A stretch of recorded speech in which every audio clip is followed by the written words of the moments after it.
नमस्ते दोस्तों, चलिए अडानी और हिंडनबर्ग रिसर्च के बीच चल रहे इंटेंस सागा में गोता लगाते हैं।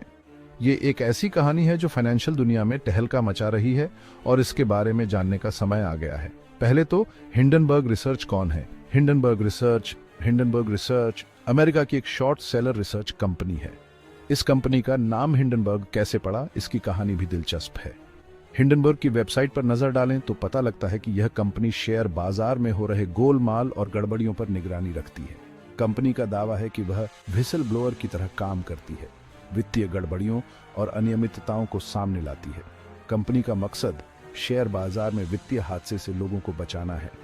कौन है हिंडनबर्ग रिसर्च के मालिक? हिंडनबर्ग रिसर्च की स्थापना साल 2017 में नाथन एंडरसन ने की। उन्हें नेट एंडरसन के नाम से भी बुलाते हैं। अमेरिका की कनेक्टिकट यूनिवर्सिटी से पढ़े नाथन ने अपने करियर की शुरुआत फैक्ट सेट रिसर्च सिस्टम नाम की एक डाटा फर्म से की और इन्वेस्टमेंट मैनेजमेंट कंपनियों के साथ काम करते थे। वॉल स्ट्रीट को दिए एक इंटरव्यू में एंडरसन कहते हैं कि नौकरी के दौरान मुझे महसूस हुआ कि यह लोग जिस कंपनी में काम करते थे बहुत साधारण विश्लेषण कर रहे हैं। इसके बाद खुद की फर्म शुरू करने का मन बनाया। इनकी रिपोर्ट्स अक्सर बाजार में हलचल मचा देती हैं, जिससे जिन कंपनियों की जांच वो करते हैं उनके स्टॉक्स की कीमतें गिर जाती हैं। अब थोड़ा पीछे चलते हैं। अडानी और हिंडनबर्ग के बीच टकराव तब शुरू हुआ जब हिंडनबर्ग ने अडानी ग्रुप पर एक बड़ी रिपोर्ट जारी की। अडानी समूह भारत का एक बहुराष्ट्रीय सार्वजनिक होल्डिंग कंपनी है। इसकी स्थापना साल 1988 में गौतम अडानी ने की थी। अडानी समूह का मुख्यालय अहमदाबाद में है और यह कई उद्योगों में काम करता है। इनमें ऊर्जा, संसाधन, कृषि व्यवसाय, लॉजिस्टिक्स, बुनियादी ढांचा, एफएमसीजी और रियल एस्टेट शामिल हैं।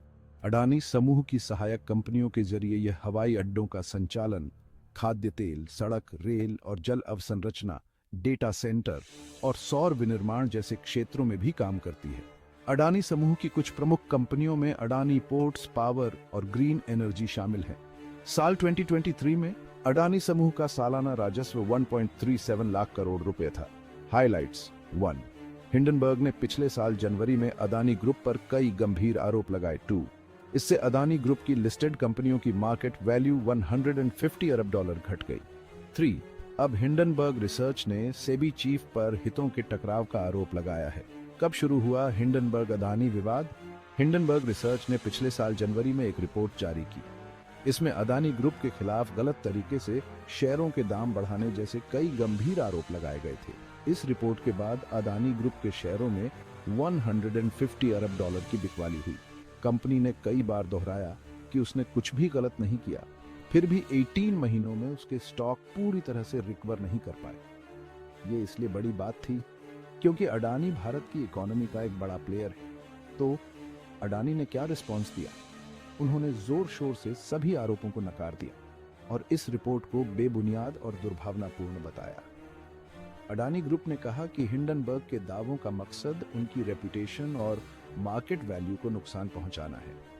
उन्होंने लीगल एक्शन भी लिया, जिससे एक गर्मागर्म कानूनी लड़ाई शुरू हो गई। इस बीच अडानी के स्टॉक्स को झटका लगा, जिससे बाजार में उथल पुथल मच गई। अब फास्ट फॉरवर्ड करके आज की स्थिति पर आते हैं।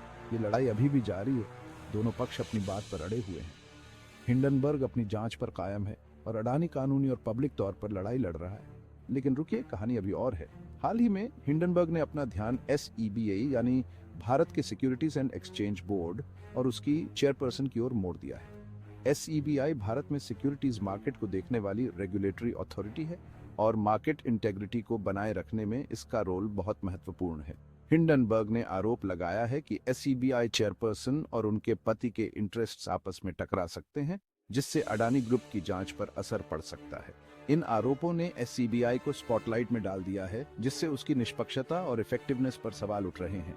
हिंडनबर्ग ने शनिवार को प्रकाशित एक रिपोर्ट में आरोप लगाया कि सेबी की चेयरपर्सन माधवीपुरी बुच और उनके पति धवल बुच ने उस ओन ऑफशोर फंड में निवेश किया था, जिसका इस्तेमाल अडानी ग्रुप कथित तौर पर शेयर मार्केट में हेरफेर के लिए कर रहा था।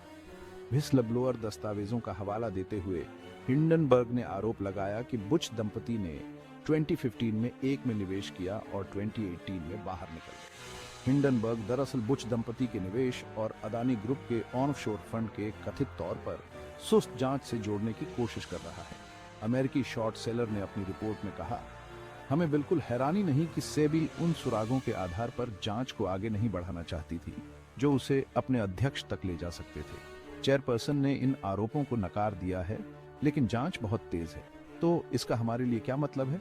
अडानी और हिंडनबर्ग के बीच चल रहा ये सागा सिर्फ दो एंटिटीज के टकराने के बारे में नहीं है। ये कॉर्पोरेट गवर्नेंस, मार्केट इंटेग्रिटी और रेगुलेटरी ओवरसाइट के बड़े सवालों के बारे में है।